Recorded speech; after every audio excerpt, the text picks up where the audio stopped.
Hi hello नमस्कार, स्वागत आहे तुमचं माझ्या मराठी कथा या यूट्यूब चॅनलमध्ये। तर कथेचं नाव आहे अविस्मरणीय भयानक अनुभव। चला तर मग कथेला सुरुवात करूया।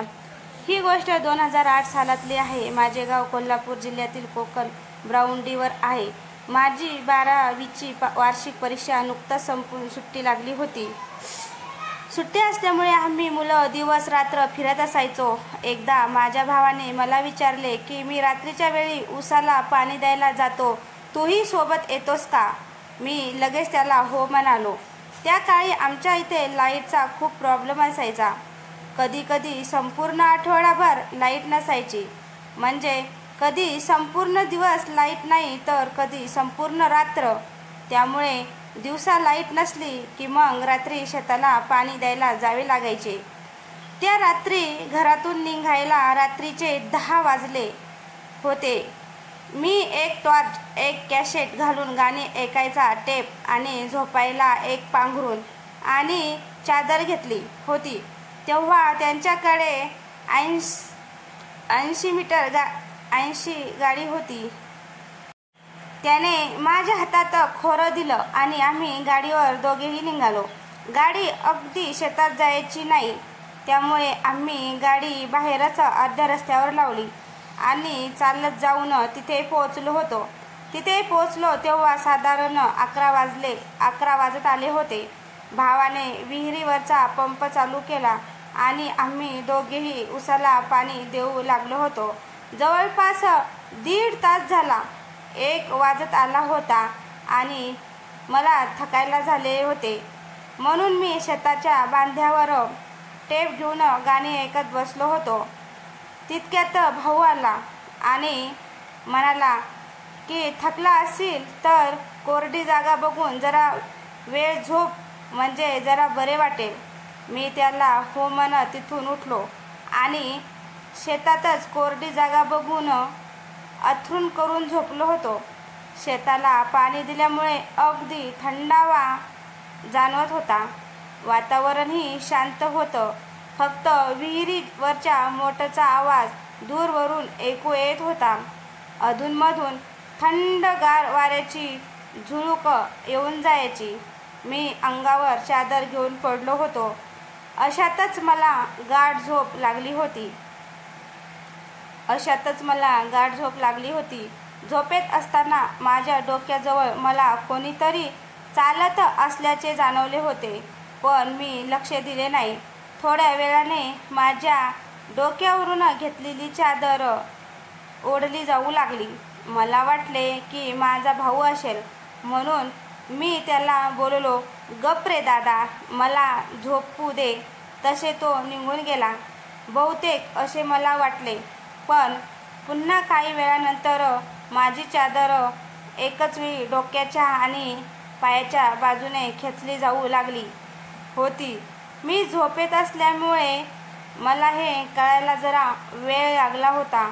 तरीही मला वाटले की वाऱ्यामुळे तसे जाणवत असेल आणि माझा भाऊच माझी मस्ती करतोय। मी पुन्हा त्याला म्हणालो, अरे झोपू दे ना मला, काय मस्ती करतोय? एवढे बोलून मी पुन्हा गाढ झोपून गेलो। सगळे काही शांत झाले। तितक्यात कसल्याशा आवाजाने मला जाग आली। माझे लक्ष गेले तर दादा माझ्यापासून जवळपास 100 मीटर अंतरावर उभा राहून शेताला अजूनही पाणी देतोय। मी जरा दचकलो, कारण मी कसल्याशा आवाजाने जागा झालो होतो। तेवढ्यात माझ्या अंगावरची चादर पुन्हा ओढली गेली आणि मी ताडकन उठून बसलो होतो। जसे मी उठून बसलो तसे मला माझ्या मागून मोठमोठ्यानं श्वास घेण्याचे आवाज येऊ लागले। नकळत माझ्या हृदयाचे ठोके वाढले आणि भीतीने मला घाम फुटू लागला। जर दादा इतक्या लांब आहे तर मग इतक्या वेळ मी अंगावर घेतलेली चादर कोण ओढत होतं? मला समजतच नव्हते की हे काय चाललंय ते। मी अंगावरची चादर काढली आणि त्याला जोरात हाक दिली, दादा पटकन इकडे। तीही हातातले खोरं तसेच तोही हातातले खोरं तसेच टाकून माझ्या दिशेने धावत सुटला.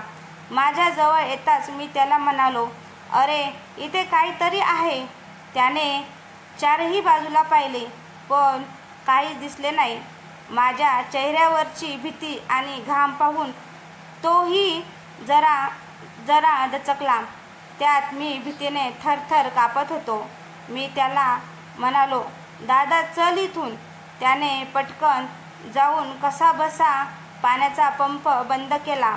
आम्ही झपाझप पावले टाकत शेतातून बाहेर पडू लागलो.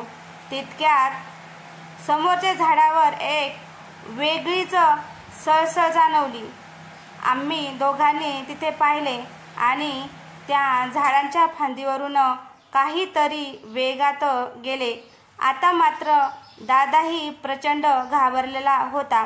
कळत नव्हते काय आहे, पण ते झाडांच्या फांद्यावरून इतक्या वेगानं जात होते की दिसत नव्हते.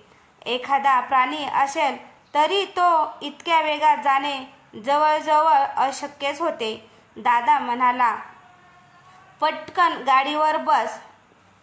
आपल्याला होईल तेवढ्या लवकर निघायला हवे. आम्ही गाडी जिथे लावली होती तिथून मुख्य रस्ता बराच लांब होता. मी हातात खोरं घेऊन गाडीवर बसलो आणि दादाने गाडी जोरात घेतली. मला म्हणाला की काहीही झाले तरी मागे बघू नकोस. त्याचे ऐकून मी मागे बघतच नव्हतो, पण तरीही मला एका झाडावरून दुसऱ्या झाडावर कोणीतरी झेपावत आमच्या दिशेने येत असल्याचे वाटत होते. पुढच्या काही मिनिटात आम्ही मुख्य रस्त्यावर आलो.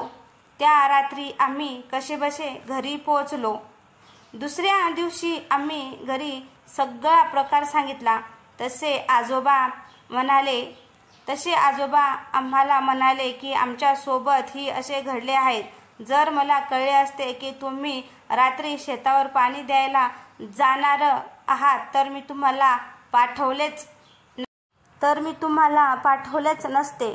तर मित्रांनो, अशाच नवनवीन कथा ऐकण्यासाठी चॅनलवर नवीन असाल तर चॅनलला सबस्क्राईब करा आणि कथा आवडल्यास कथेला लाईक, कमेंट, शेअर करायला विसरू नका. धन्यवाद. भेटूया